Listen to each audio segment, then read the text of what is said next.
नमस्कार, आप देख रहे हैं द न्यूज वर्ड्स और इस वक्त हमारे साथ द न्यूज वर्ड्स के संपादक और बिहार के जाने माने पत्रकार अरुण पांडे सर हैं। प्रशांत किशोर ने जनसुराज के पहले उम्मीदवार की घोषणा कर दी है और उम्मीदवार बनाया है तरारी विधानसभा सीट से रिटायर्ड आर्मी ऑफिसर और बड़े आर्मी ऑफिसर, बड़े पद पर रह चुके डिप्टी कर्नल रहे एसके सिंह को। और जिस पद पर वो रहे हैं, बिहार से 2 ही लोग उस पद पर रहे हैं, ये प्रशांत किशोर ने अपनी प्रेस कॉन्फ्रेंस में बताया। सर से हम समझने की कोशिश करेंगे कितने मजबूत पहलवान साबित होंगे एसके सिंह।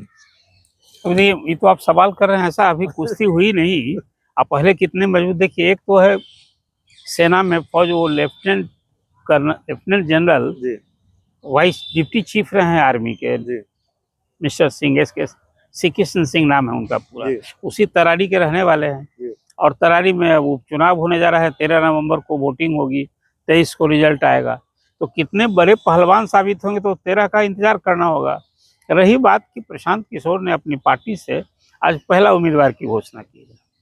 अब तक पार्टी 2 अक्टूबर को पार्टी बनी, उसके बाद वो चारों सीट बिहार में, जो 4 विधानसभा सीटों के लिए चुनाव होना है, तरारी के साथ रामगढ़ का भी होगा, इमामगंज का भी होगा और बेलागंज का भी, चारों जगह प्रशांत किशोर ने चुनाव लड़ने की ठानी है। और उनका मानना है कि ये उनके लिए चुनौती है, इसलिए कि उनका लक्ष्य तो है 2025 का वो चुनाव जिसमें सभी 243 सीट के लिए अपने बूते अकेले अपने दम पर चुनाव लड़ना और सत्ता में आना।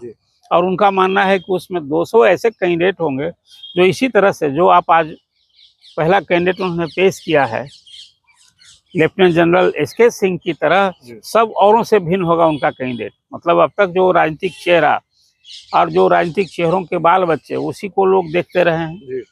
आजकल तो देखते हैं बाहुबल, धन बल और जाति बल, उससे भिन्न उनका कैंडिडेट में काबिलियत दिखेगी। तो इस लक्ष्य से वो चल रहे हैं। तो आज तो उन्होंने एक सचमुच में एक लकीर भरसक कोशिश की है कि अभी जनता और वोटर्स को तय करना है कि वो कैसा कैंडिडेट पसंद करते हैं। देखिए, कोई कहीं बैकग्राउंड शिक्षा से होना या किसी और भी बैकग्राउंड, अच्छा बड़ा डॉक्टर होना, बड़ा अधिकारी होना, एक अपनी जगह बात होती है। लेकिन ऐसे लोग अब कहाँ चुनावी राजनीति में और इस चुनावी दंगल में आने को तैयार होते हैं। अब तो मान लिए हैं लोग कि भाई इसमें बाहुबली के धनी, धनबल वाले लोग, जाति बल वाले लोग आते हैं।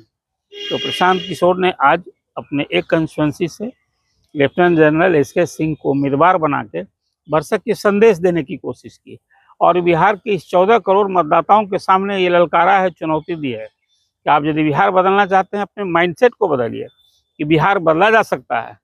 आपको आगे आना है, अपनी सोच बदलनी है। इसी लक्ष्य से आए हैं। इसलिए जो आप आज सवाल करेंगे, बिहार में तो अभी पिछले 3 दशक से 2 ही राजनीतिक गठबंधन है। एक तरफ लालू प्रसाद हैं, चाहे वो सत्ता में होते हैं तो या विपक्ष में होते हैं, राजनीति की दूरी है।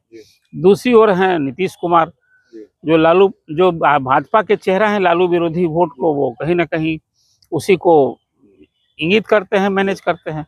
अब प्रशांत किशोर एक तीसरा विकल्प के रूप में आए, इसलिए तो पहला कैंडिडेट है, 3 और कैंडिडेट आएगा। और ये सचमुच में इस बार का उपचुनाव एक दिलचस्प चुनाव होगा कि भाई 2 प्लेयर तो पहले से थे ही, लालू और नीतीश, अभी तीसरा प्लेयर पीके भी आ गए हैं। अब पीके का क्या जलवा होता है तो अब जनता पर निर्भर है ना। हम आप पहले ही वो हार जाएंगे, वो जीत जाएंगे। हमें अभी पहले चुनाव के पहले, दंगल के पहले किसी के बारे में कोई पहलवान पटका जाएगा कि पटक देगा, अभी फैसला नहीं करना चाहिए। 13 नवंबर का इंतजार कीजिए। 13 नवंबर, हाँ 13 नवंबर को दंगल देखिए और फिर 23 नवंबर को उसका परिणाम देखिए। और तब फिर जो पीके की चुनावी राजनीति, रणनीति और भविष्य, इस पर ये मैं मानता हूँ कि ये पीके के लिए ये एक लिटमस टेस्ट है। और ये जो अगले साल चुनाव होगा उसके पहले ये सेमीफाइनल है उन दलों के लिए।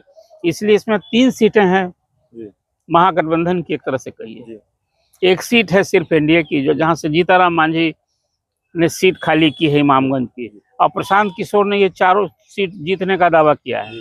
तो और इंतजार कीजिए 3 सीटों के लिए उनका पहलवान कौन सामने आता है। क्या इसी तरह से लेफ्टिनेंट जनरल एसके सिंह की तरह उसका भी कोई बैकग्राउंड होगा, कोई सेना का नहीं हो तो कोई और दूसरे भी पृष्ठभूमि का। लेकिन नेताओं के बाल बच्चे इससे भी वो बताते हैं कि 200 ही ऐसा कैंडिडेट होगा, 200 तो जो बिल्कुल अलग का बैकग्राउंड का होगा। और उसमें 43-40 ऐसे कैंडिडेट होंगे जो आप जिसको जानते हैं ज्यादा, ऐसे लोग भी ऐसे परहेज कैसे करेंगे। और एक बात और कहते हैं प्रशांत किशोर कि लोग जो विभिन्न दलों के नेता मेरे पास आ रहे हैं उनको हम कैसे रोक सकते हैं, हम तो राजनीतिक दल चला रहे हैं। लेकिन बात तो सबको ललकाला है उन्होंने कि भाई हमारे कैंडिडेट में कहीं कोई दोष बताइए। तो चुनाव लड़ने के पहले अभी किसी कैंडिडेट में तो अभी सब कुछ जनता पर छोड़ दिया उन्होंने। पब्लिक डिसाइड करेगी, पब्लिक तय करेगी, वोटर तय करेंगे कौन पहलवान कितना मजबूत है। इस पूरी रिपोर्ट में इतना ही। बहुत बहुत धन्यवाद।